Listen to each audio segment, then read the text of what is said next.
There's a lot of things in this old world that just do not make sense. Like why there's so few believers on the firing line,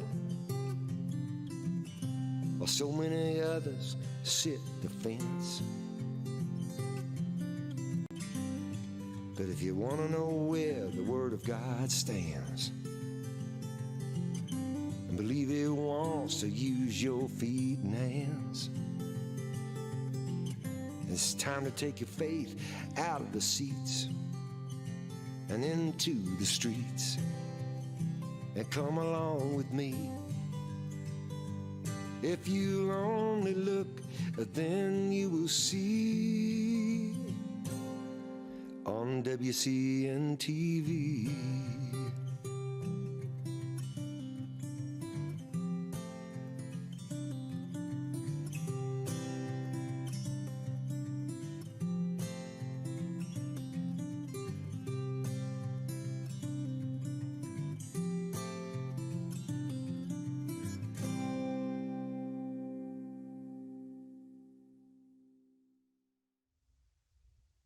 Hey, this is the day the Lord has made, and it's a gorgeous one in Augusta, Maine. Just got outside and took a kind of prayer walk. I like to do that whenever I can, especially on a sunny, beautiful central Maine day like today, and did some praying. And glad to be on the show. Wisconsin Christian News Television Live. The best place to find us on the web is WCN-TV.net, WCN-TV.net. We're live every Wednesday afternoon at 2 p.m. Central Time, 3 p.m. Eastern Standard Time, which is where I'm broadcasting from in Maine. And today we're going to be talking with a really special guest, someone I've known for many years, and he's a fellow New Englander. We're going to educate all you Westerners from where it all got started up here in New England, the home of all those colleges we'd rather forget these days, Harvard and Yale and all of that stuff. Can you believe what is coming out of these institutions of so-called higher learning?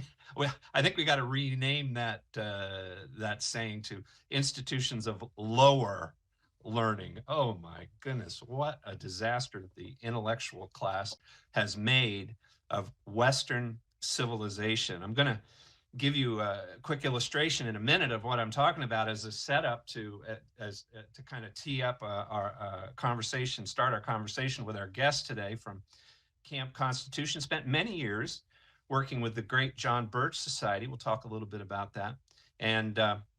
And now heads up something called Camp Constitution. I'll tell you his name in a moment. But before we go there, Spencer, throw up Rob Pugh's website for the newspaper. I always like to start the show by encouraging our viewers and listeners to check out Rob's archive. Great opportunity for you to work on your sanctification, to increase your knowledge base. Very important in this World War III that you gain a precise understanding of the threat. And the threat that the entire globe faces now is really more spiritual than it is anything else. It seems like it's political, but if you stop for a minute and think about it, or if you do a little bit of research, if you dig beneath CNN and MSNBC, you quickly start asking yourself, even if you're not a religious person, what in the world is going on here? And as you start to ask those questions, it's not uncommon for people all over the world to start to think about questions of the soul and questions of the spirit and religious questions, because this World War III represents the most profound threat to our soul and to humanity that we've ever seen in history. We've already been through two major world wars in the past century. A little more than a century. Well, no, not about a century. And now we've started the Third World War. The stakes in this war are much higher than the stakes were in the first two world wars, because what's literally at stake now at the hands of this global communist offensive is our are the soul of humanity. I mean, we're talking about profound questions like whether or not we're going to be able to own property. And I'm not just talking about the nation of America. I'm talking about the whole world. We're being asked to answer the question of whether or not private property should be a thing in the entire globe going forward. I mean, this is amazing, folks. And we're going to talk about that today. We're going to talk about that in light of one of the most profound and important and influential written documents that humanity has ever produced. And it's worked really, really well for 330 million of us on planet Earth for in our memory. And of course, that's the United States Constitution combined with all of our state constitutions. We're going to learn a little bit more about all of that matrix today with Hal Shurtleff, who's the leader of Camp Constitution. Be encouraging to check out his website. I'm sure Spencer has showed you the Rob Pugh's websites while I've been talking about that, so you've gotten a chance to see. Go check out his archive at Wisconsin Christian News newspaper, which all of his archive is on the web. And then also check out WCN-TV.net. Pass that along to your friends, family, people who have an open mind, who aren't full of all of this nonsense. Can you believe it? We're gonna talk a little bit about that nonsense right now. We're gonna watch a 1-minute commercial produced by Representative Lauren Boebert, and it's entitled "Madam Speaker, Tear Down This Wall." I'm Lauren Boebert, a mom, a small business owner, a defender of freedom. Here's what I know. You protect what you love. President Trump built a big, beautiful wall because he loves America, and he wanted to secure our country and protect us from drugs, illegal aliens pouring into our communities, and sex traffickers. Democrats, they fought him every step of the way. And now, welcome to Fort Pelosi, where Democrats decry walls from within their own heavily guarded razor wire wall. Democrats don't want to protect you because they don't care about you, but they'll spare no expense protecting themselves. We will not build a wall. No, there will not be another foot of wall constructed in my administration. I'm not for Number a one. wall. I'm not for a wall. It's time to cut the crap and remember, this is the people's house. Madam Speaker, tear down this wall. So Hal Shurtleff, come on in here, and it's just bewildering to me what has happened to our nation's capital. I've enjoyed so many trips there with family down through the decades, and to think that the great People's House, the Capitol building, which has been the home for doing politics in light of the great United States Constitution for over 200 years, that is surrounded by this razor-wired fence. I mean, Hal, does this have anything to do with our constitutional liberties or with constitutional government? What in the world is going on? No, it's not. In fact, it's a really an outrageous thing. I remember hearing this slogan, fear the government. We'd rather have the government fear us than we fear the government. But it looks like the government now fears the people, at least Nancy Pelosi and the leftist Democrats who control Congress by thankfully not a big margin. And they're putting up, it is ironic how they put a fence around the Capitol and to keep people away. Meanwhile, the borders have been wide open, things since Biden signed his executive order telling ICE not to deport people. And so while most people are walking around wearing these stupid masks based upon bad science and unconstitutional mandates to prevent us from getting this COVID-19, I call it COVID-19 84, the illegal aliens, many of them are coming in here illegally, of course, with COVID, and they're being bussed all over the country. So, so on one hand, the government is telling us they want to stop the spread. On the other hand, they are promoting the spread.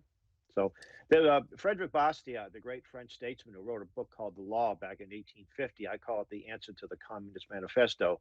He had an essay where the poison and the antidote is created in the same laboratory, and that laboratory is government.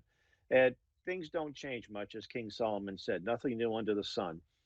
People who love power tend to increase their power, and that's what we see here.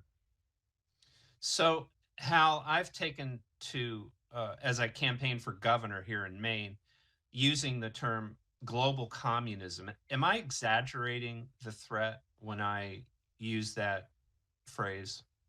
Actually, I think all of us who have been talking about this new world order, one world government, globalism, now the deep state, we've been totally vindicated.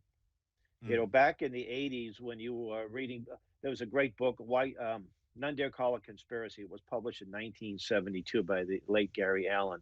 And you can actually find a PDF version of that on our website. You know, people will say, "Oh, you're one of those conspiracy theorists," but now it's no longer a theory.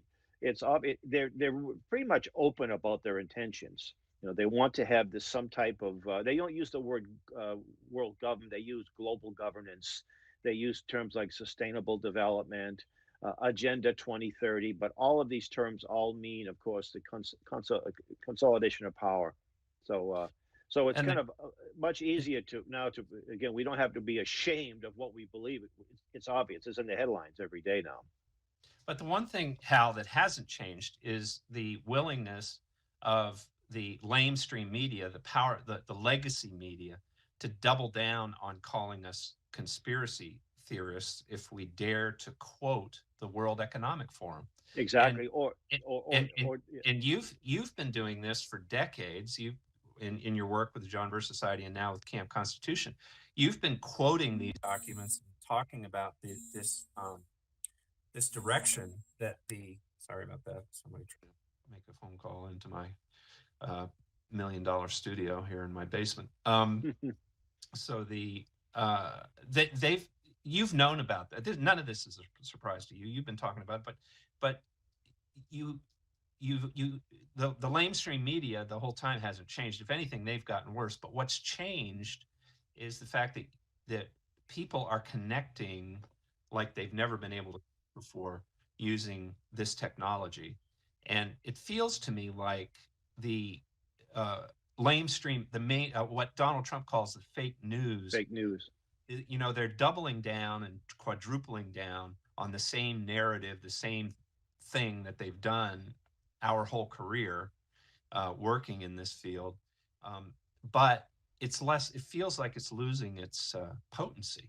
And my theory is that that's because of sharp and effective use of this technology. And that also helps explain this amazingly bold censorship that the campaign that big tech started back in 2016 when they realized Donald Trump was going to become the president of the United States. They threw off Alex Jones, and then they haven't stopped since.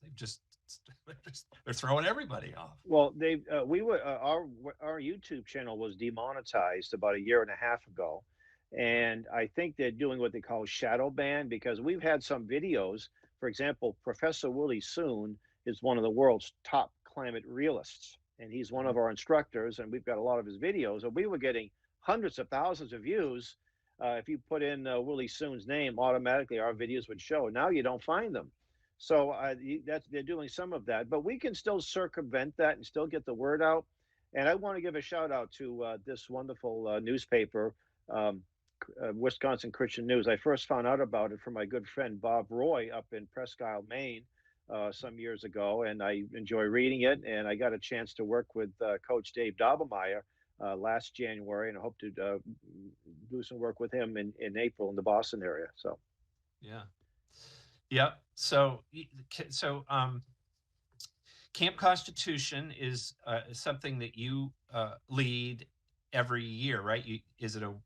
Tell us about Camp Constitution. Right. Well, we actually started off doing a week-long family camp back in 2009 because of there was a national program that I was involved with, and it had canceled its week-long camp. They had like 8 or 9 camps. So we kept our Northeast camp, and we just called it Camp Constitution and incorporated. Actually, in the early days, it was an unincorporated association. And then as time went on, we had some materials that we use in our classes that were out of print. So I had a friend of mine said, "Well, look, I'll pay to have them put in print." So that was Camp Constitution Press. We published 5 or 6 books. So we reprinted some great things. For example, this Color Communism and Common Sense that was originally published by a former communist back in the late 50s, exposing how the communists use the race issue to promote communism. And it's still very, we put it back in print about 4 or 5 years ago.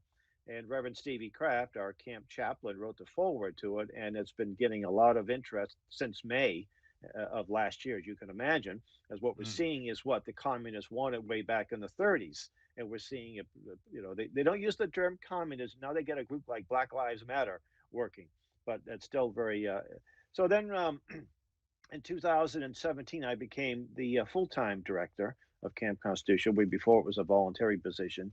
So I travel around the region promoting the U.S. Constitution, promoting not just our week-long camp, but our other activities. We have something called the Sam Blumenfeld Archive. If you could look at our website, you'll see that little link there. Sam, I think you knew Sam personally, but for those who may not know who he is, he was one of the pioneers in the modern homeschool movement. He was a dear friend of mine, and when he passed away, he willed us his library and papers, and it was quite a feat because we had 200 boxes of books and a lot of papers going back to the 40s and 50s and 60s. Great material, and we were able to PDF and a lot of the audios we even had reel-to-reels. We were able to put that in MP3 and MP4 formats on this Samuel Blumenfeld Archive.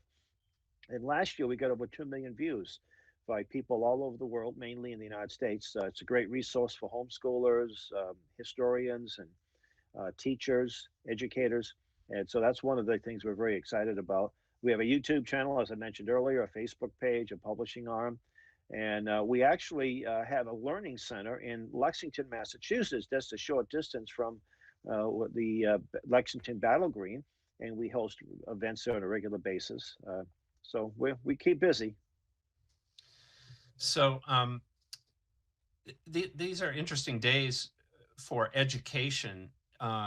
Your website is an illustration with the Samuel Blumenfeld website. Give that again so that Spencer can put that up while we're talking. I want if you look at the home page, you'll see on the bar, you'll see these. I think we'll just say Blumenfeld Archives, or you can just go Blumenfeld Archives. Yeah, there we go. And all we need is an email address and a username. Of course, you can give us more than that. That's fine too, and you'll be able to get into that and have access to. I think we have about 10 of his books that we put in PDF. And the most important work he did was the most simplest. It was called Alpha Phonics. It was 128 lessons, how to teach people how to read. I used it when my wife and I, we were homeschool parents, and that's available as a free download. It's available in a online version with all 128 lessons in audio or video. Or, both. You can use both. We also have instructions on how to use cursive. That's sort of a lost art today, unfortunately, and basic arithmetic. And then Sam, he traveled around the country and even other parts of the world discussing these issues. What happened? Why are we in the mess we're in? And he goes back to this. I hate to use the word progressive because there's nothing progressive about socialism. But he actually goes back to as far as Horace Mann back in the 1830s and 40s and the influence he had. He went to Prussia and he said, basically, I've seen the future and this is what it is, state control of education. And then guys like John Dewey, the next generation of socialists who thought being literate was not necessary, and how they used the pulpit, how the classroom will be used by the secular humanist as the pulpit is used by pastors and in the Christian community. And they did an incredible job. And the result we see in the government schools today is the result that they want, or else they would have changed it. They want poor reading skills. They're promoting socialism. They're promoting abortion. And now they're aggressively promoting this transgender madness. And it's not just in the inner city schools, it's in practically every school in the country. Hal, to speak to that issue real quick, our governor up here in Maine, Jezebel Janet Mills, who is killing everything, Yes. literally, is forcing through her Department of Education right now as we speak a rule. It's not going to have a public hearing. It's not the subject of debate by your elected representatives. It's being pushed as a rule through the Department of Education, through the school boards. And what we're hearing is that most of the school boards are just passing it without debate. They're just, like many rules get passed into to where they can be enforced within the school. They're without comment. They're just being pushed in without anybody knowing what's going on. But bottom line of what this rule does is it empowers guidance counselors to develop confidential, behind the back of parents relationships with 4-year-olds for the purpose of opening their minds to the question of whether or not they're a male or a female, a boy or a girl. So that it's to illustrate your point about where this evil has descended to, the depths to which it has descended. Well, back in 1989, when I first met Sam Blumenfeld, at that time I was a father of just one child, and at the time I think she was only 3 or 4. He said, "Never let your child set foot in a public school or government school." I took his advice.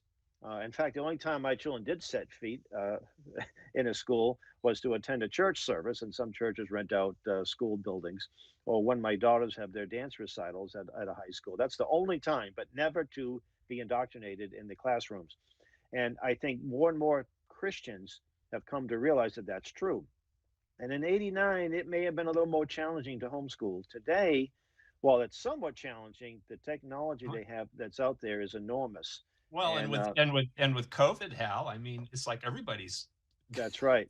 They call it, what they call it, remote learning. It's called homeschooling, right? But they won't even say homeschool because it has a different connotation than so-called remote learning.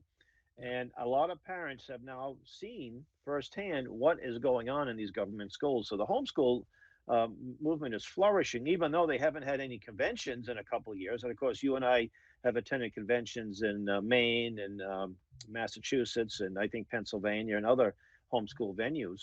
But that doesn't mean the homeschool movement is dormant. In fact, that's the opposite is true. And I think I heard a statistic, if it was 50% more people are homeschooling, or it was very encouraging. But I think it's about, you have to get your child. If you're watching this and your children are in government schools and they turn out to lose their faith, it's because of what you did. It's your fault.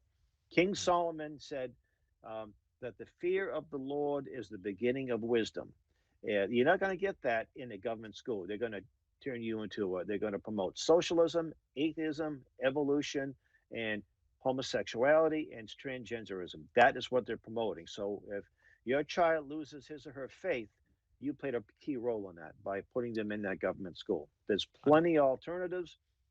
You know, how many churches out there, Bible-believing churches all over the country, that are closed except for maybe Wednesday night and Sunday morning? Well, let's open up these churches to schools. You don't have to spend $1 million, $2 million putting a new building up. You already have one, and you don't need lots of classrooms. You have a lot of in the cloud. Hey, you're listening. Correct. You're watching WCN-TV live stream, and we do have a couple guests that have made their way into the program. If you're watching on Facebook, or I don't know where we're streaming, but if you're watching, you can come in and be a live guest on the show. And we encourage that. You go to WCN-TV.net, WCN-TV.net. And I'm going to pause for a minute and see if anybody has a question or comment they would like to make. You can ask Hal a question. This is your chance, or make a point. So go right ahead.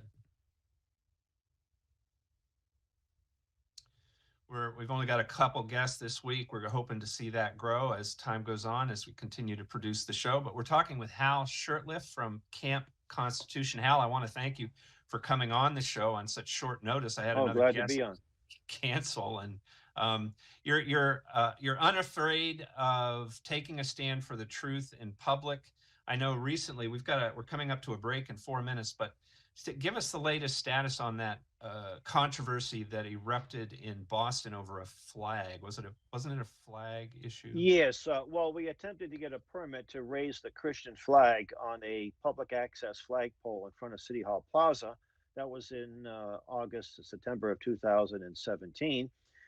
We actually have filed a lawsuit against the city, and thanks to Liberty Counsel, who took the case pro bono, that is on its way to the Supreme Court as we speak. And hopefully the Supreme Court will pick up the case and will rule in our favor. We just lost the case at the lower level, which we expected when you have Obama-appointed judges. We didn't expect any justice in the First Circuit Court of Appeals, but there's a good chance that we would win our case. And that's why Liberty Counsel took the case to begin with, because they thought it was winnable, that it would set a precedent.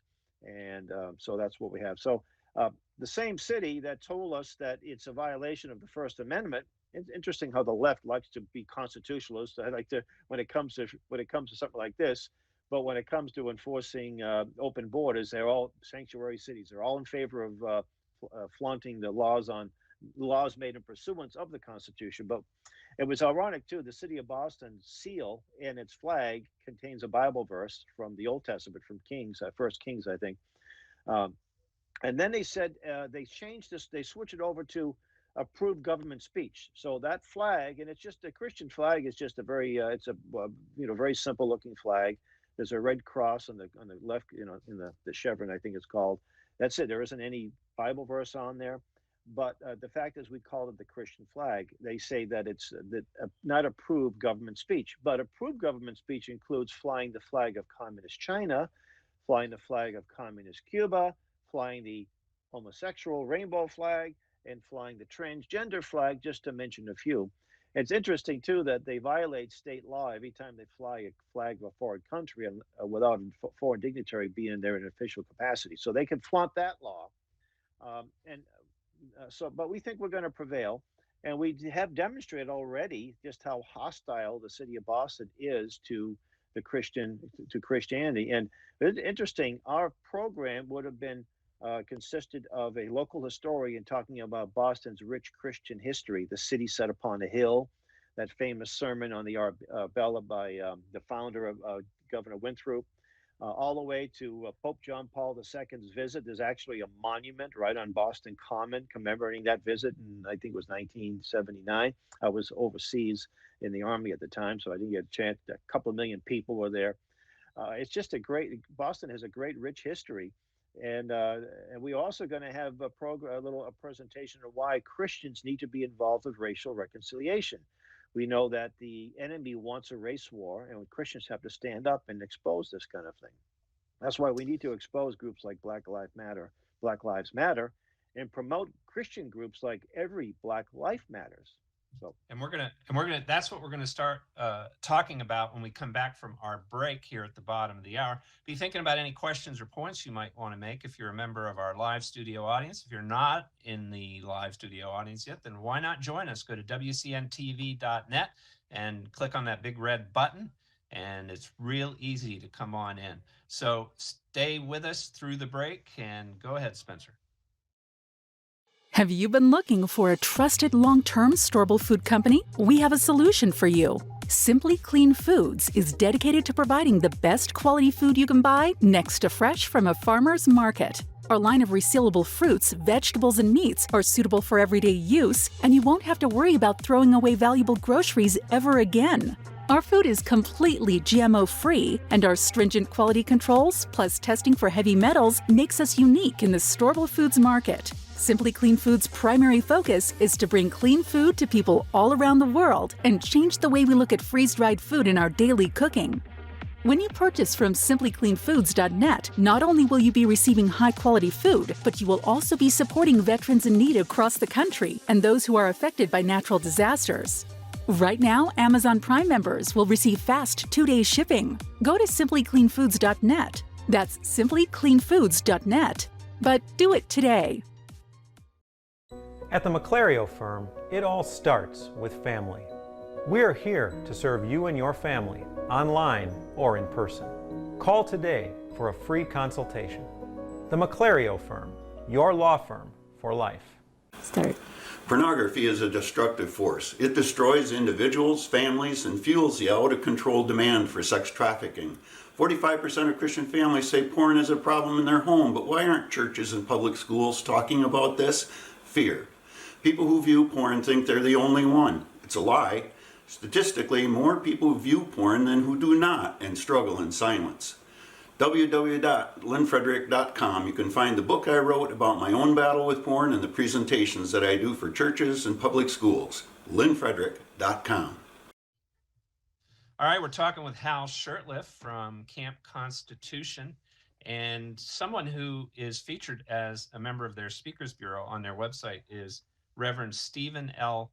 Kraft, and he's a black man who is a Harvard graduate and recently put out an email to Hal's email list, which I read, and it seems that Dr. Kraft, Reverend Kraft, recently moved into Lexington, Massachusetts, and his white liberal neighbors really like him and give him kind of a kids glove treatment because he's black. And Hal, in that email, he sort of pokes him. I thought he did a really good job. You guys did a really good job crafting that email. You kind of poke him for right.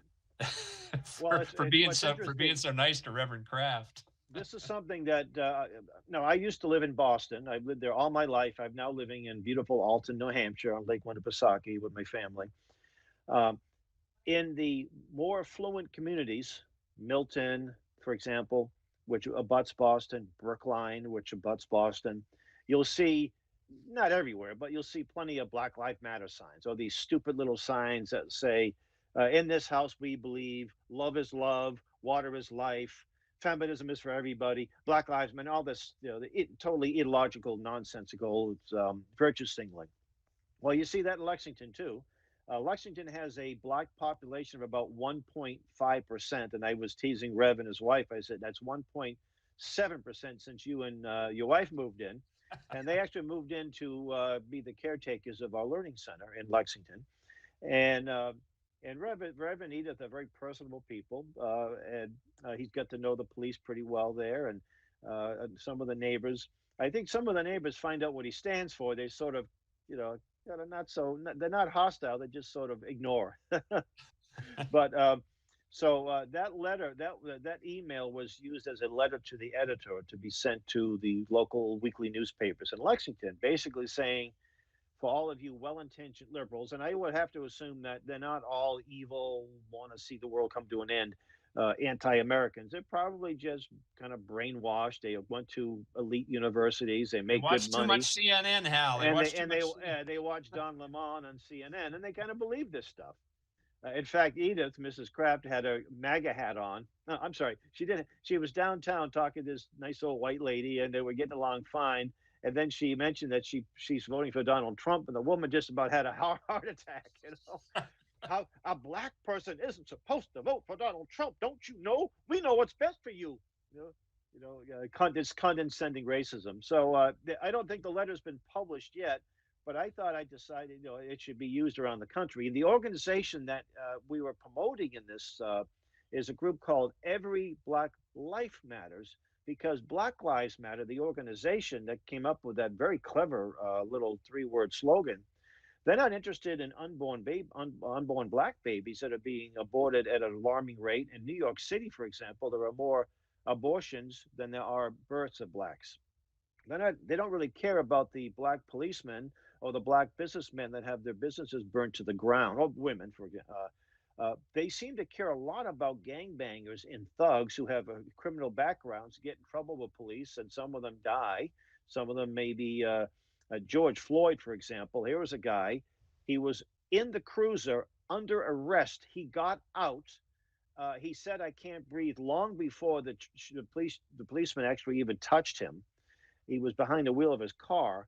This man had a police record a mile long. He spent time in jail. He was involved in a home invasion where he put either a knife or a gun to the stomach of a pregnant Hispanic or black woman. But somehow CNN doesn't tell you about that. They might want to make you think that he was some kind of Sunday school teacher that was just innocently walking down the street, And white policemen, as all white policemen do, just decided to pounce on him and murder him. That's the narrative, that all policemen are murderers. We need to defund the police. Well, that view is not shared by the predominantly number of blacks at all. In fact, just the opposite is true. And as I was saying earlier, you go through the affluent communities, liberal affluent communities, you'll see these signs. You go to the black community, I only saw one Black Lives Matter sign in Dorchester and Roxbury in my travels there, in mainly black communities.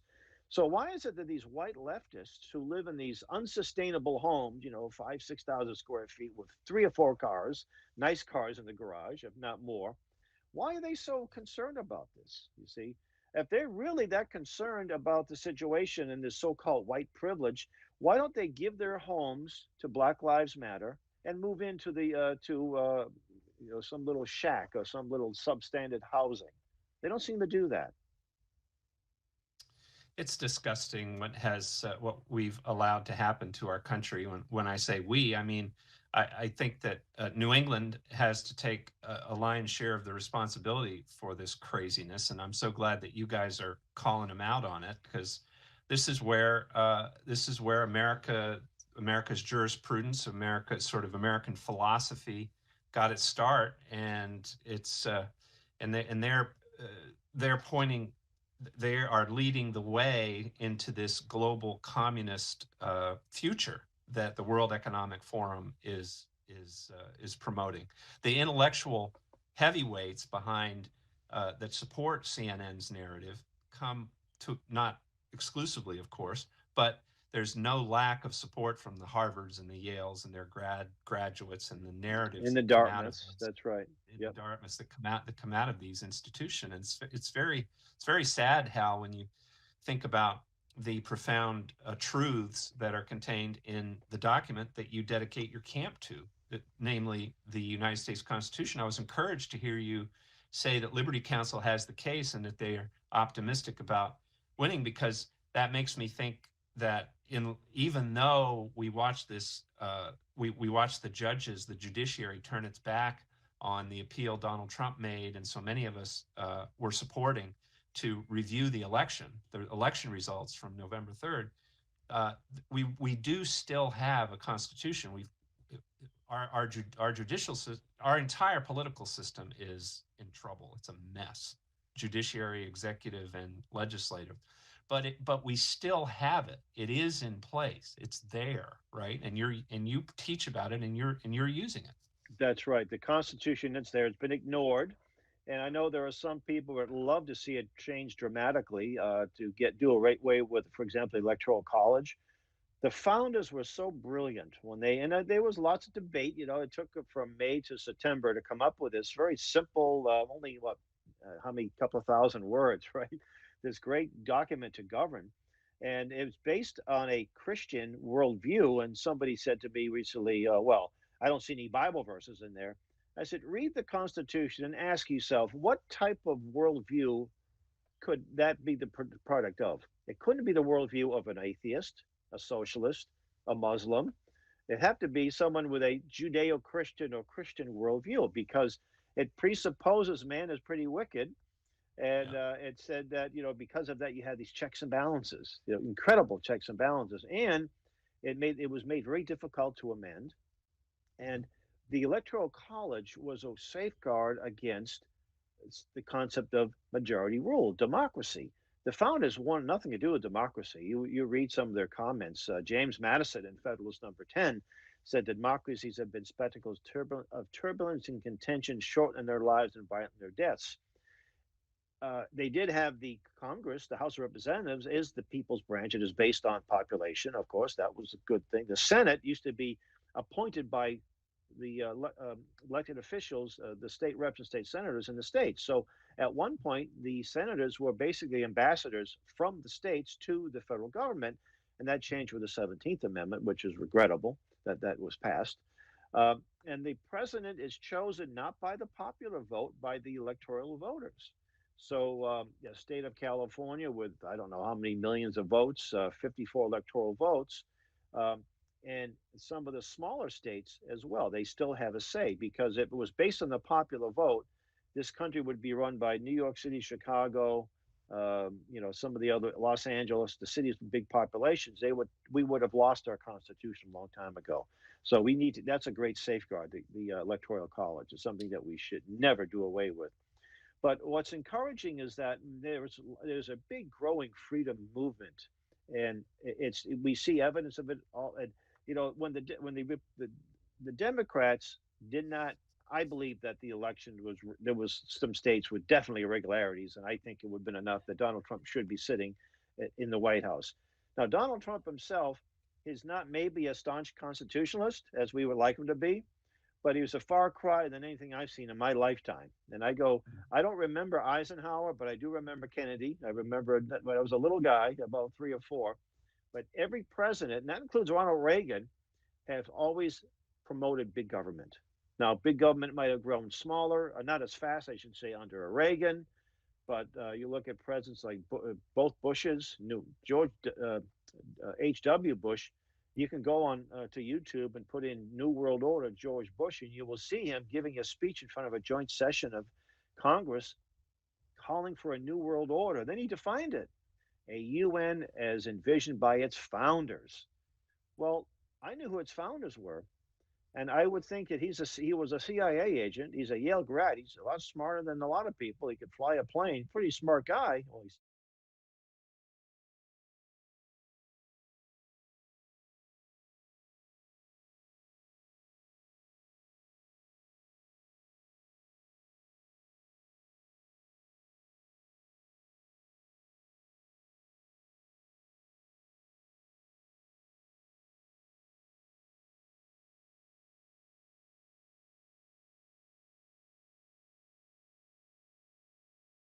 being primarily a political ploy that is now entering into, potentially, it seems to me, a period of intense blowback from populist movements all over the world and from freedom-loving Americans, Trump supporters, basically. I mean,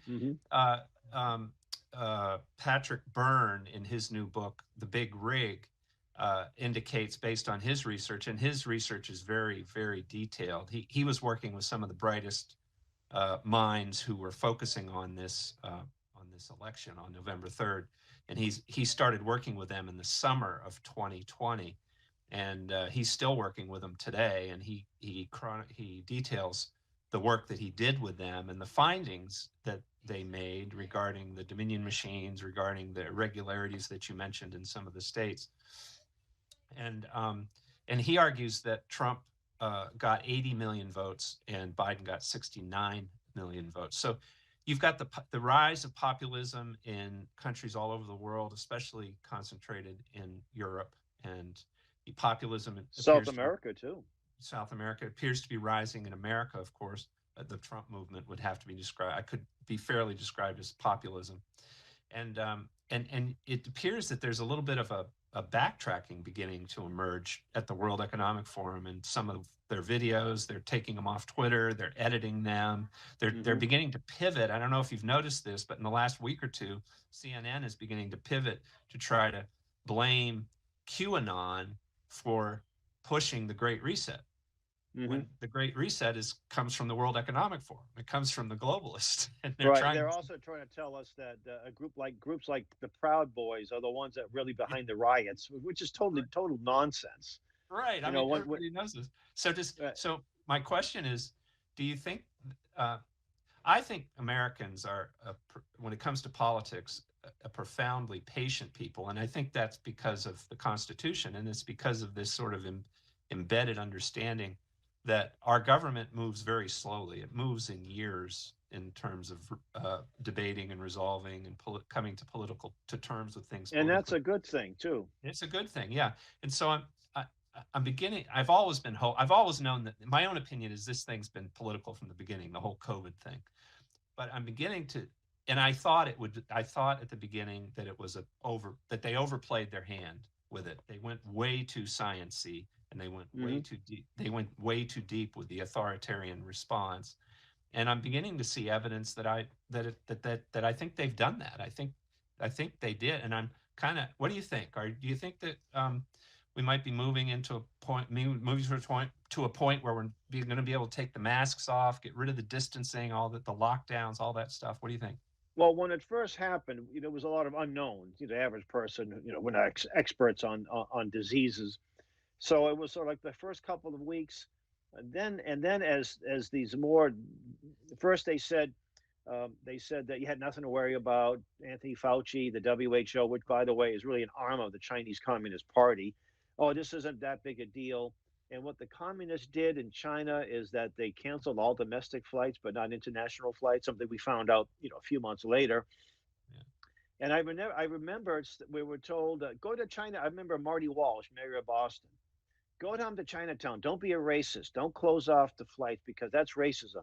To point out that, so if the virus is coming from a geographical area, which happens to be China, it's racist to mention that, which is totally insane.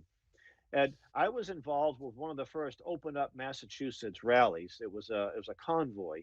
We had a great time. Went through downtown Boston and all the neighborhoods, most of the neighborhoods of Boston. We went through Chinatown, and this would be May. The place was both locked up. All the restaurants were closed. Even some of them were padlocked. But just a few months ago, we said that we were racist if we didn't go to Chinatown and order Chinese food.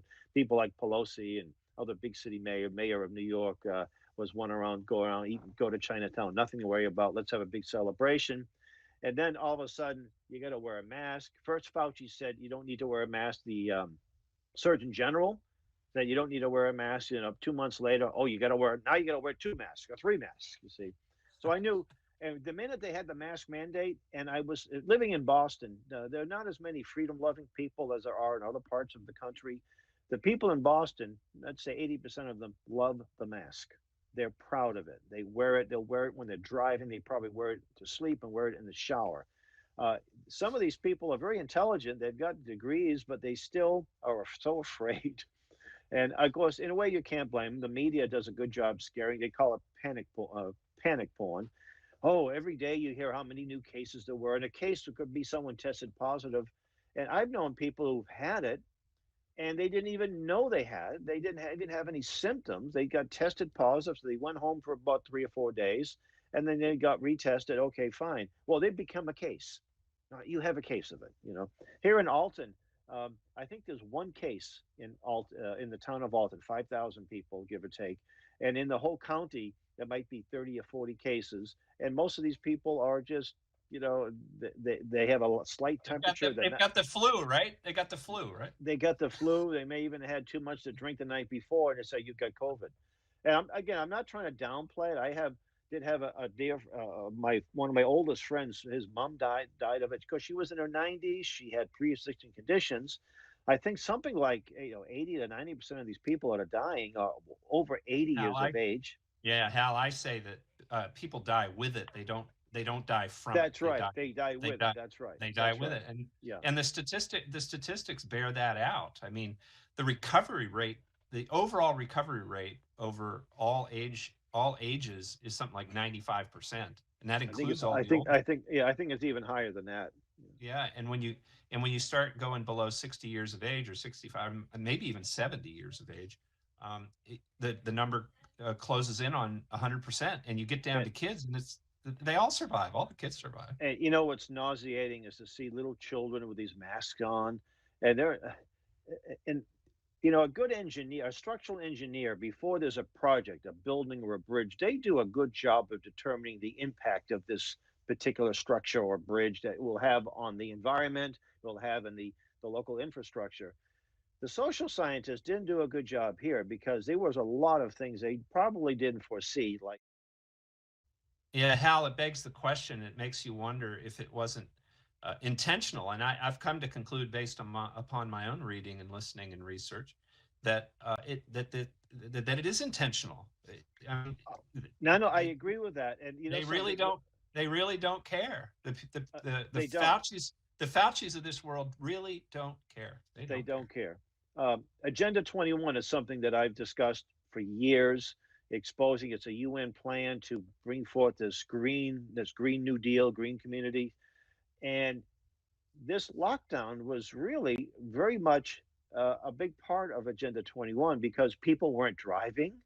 They weren't going to plays, they weren't going to movie theaters, they weren't going to baseball games. So the carbon footprint was greatly reduced because of it. And so I think the world masters and world planners loved to see that. There were very few people taking flying on airplanes, taking vacations. They're bragging about it now. They're bragging about it. Yeah, they love it. They love the lockdown, and most of these people are pretty well-to-do to begin with. They don't care about businesses going. They don't own small restaurants. Right, they're not locked down. They're jetting around the world, and they're jetting around. Yeah. So I think I'm hoping that some positive things will come out of this. Like a lot of people have been awakened to what's happening. Hal, the clock is running, and I want to make sure you get in a plug for the family camp. Oh, absolutely. Okay. Well, we have a wonderful week-long family camp. That was a begin. That's why we started to begin with. Just a week-long. It runs from July 18th to the 23rd at the Singing Hills Christian Camp, and that's in Plainfield, New Hampshire, just a little south of Lebanon. Beautiful location. And we have some great instructors. Alex Newman is one of our instructors. That's wonderful. Yeah. Jonathan Alexander, an attorney of Liberty Counsel, is another. We have Pastor David Whitney of the Institute on the Constitution. He'll be there with his wife. And we have Professor Willie Soon, who is one of the top atmospheric scientists in the world. He comes there with his whole family. And we also have ladies' retreats. We have one coming up in April at the camp in Singing Hills, and we have one in the fall. So if you want more information, and by the way, when I say family camp, it's entire families, even mother-in-laws and father-in-laws, grandpas are welcome, grandmas. We have unaccompanied minors, and we also have adults who maybe not have any children, but want to come and help out and learn as well. So it's for all these different groups. And we do encourage early registration because there's only so many people that camp will hold. Last year, we actually had to turn away for the first time in our camp's history because we just were full. In the middle of COVID, I think we were the only game in town, only organization that had an event. Thanks for staying open. You guys. Oh yeah, well I appreciate Singing Hills too, but no, and we insisted that if we had to wear masks the whole week, we would not have a camp, and they said no, you don't have to wear a mask. That's an optional thing, and I don't think a few people came to camp with a mask and they took them off pretty quickly. So campconstitution.net, and you have a website that you can see, and you can look at our YouTube videos from last year. You can see all of the classes we've been doing since I think 2010 are on our YouTube channel. So and some of the activities, we actually have martial arts, we have marksmanship. Hopefully we're going to be able to take a field trip to Calvin Coolidge's homestead in nearby Plymouth, Vermont. Nice. If Vermont opens up, probably not by then. Now they might have 3 cases of COVID in the whole state, so they got to keep it locked down. And we have hiking, and there's swimming, there's a pond, there's a swimming pool, and all kinds of great activities. And it's for all ages. We have a special program for the little ones called Patriot Camp. See, we love our history, and we're not ashamed of our history, and we instill and you're that not love. Tearing down statues, right? You don't want to tear down the statues. No, we're not tearing down statues. No, not at all. Unlike the so left. We're talking with Hal Shurtleff from Camp Constitution. You're going to want to check out that website, campconstitution.net.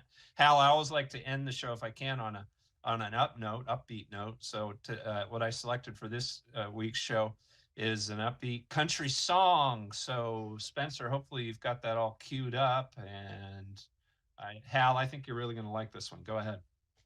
Truck Sessions. What's going on, y'all? In honor of Coca-Cola, I have written a brand new song for you called Be Less White. That's right. The pamphlet that's going around Coca-Cola to all their employees right now, if you hadn't been paying attention, is how to be less white. All the reasons white people are bad. At some point, I'm just like, damn. The hatred is real. Can you imagine if we released a pamphlet called Be Less Black? Can you imagine if Coca-Cola did that? What would happen? Y'all, I'm from Mississippi. I don't care who you are, what walk of life you come from. You come down here and have a beer with me anytime. But this is getting comical. It's getting ridiculous. At a certain point, I think in America, we just need to be less stupid. That's what we need to be. Hope y'all like this song. Be proud of who you are, no matter where you came from. In the meantime, we need to be less white.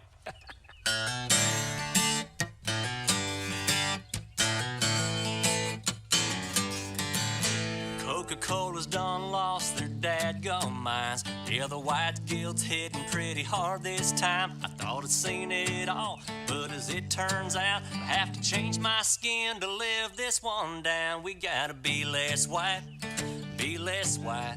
This liberals gone wild and they lost their minds. We gotta be less white, be less white. Now I'm switching to Pepsi and it's all alright.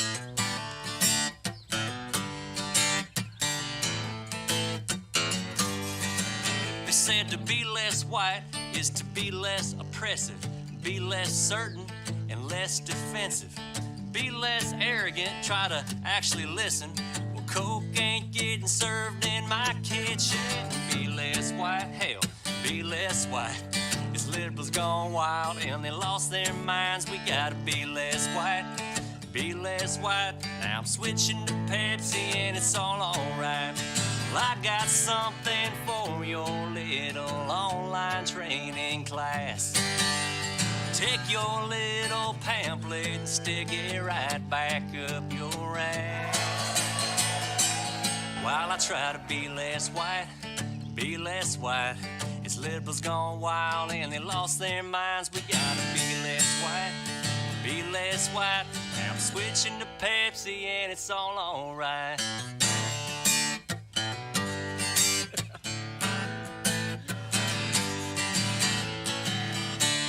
God bless y'all. Be sure to subscribe. That might even end up being the new theme song over at Pepsi. I don't think the boys at Coca-Cola are going to like it much, but over at Pepsi, you can have it if you want it.